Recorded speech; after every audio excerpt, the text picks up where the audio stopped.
A new study shining a light on homelessness in the Des Moines Metro. Local 5's Nora J.S. Reichart has been looking over the findings today. Nora, what have you learned?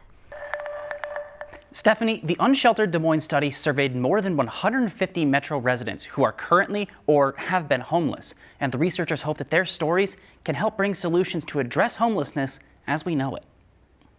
37 homeless community members shared their stories and experiences living on the streets with the research team.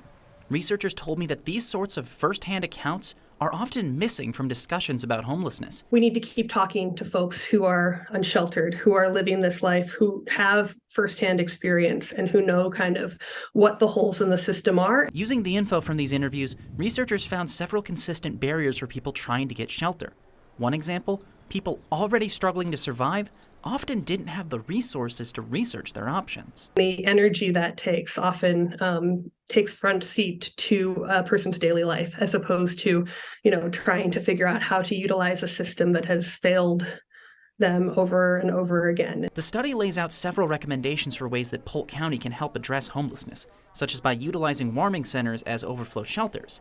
But one of the biggest wasn't much of a surprise for researchers. One of the long-term recommendations talks about permanent supportive housing and what that looks like. So I think highlighted things that we suspected, but also needed that support. And the people who need that housing might not be who you'd expect.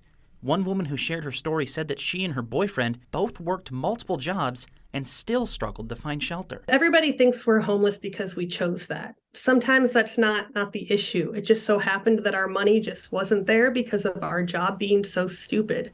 And now we're back on the streets. We didn't choose that. We don't choose to have two jobs and still have no money. If you're interested in diving deeper into the findings for yourself, a link to that full study can be found on our website, weareiowa.com.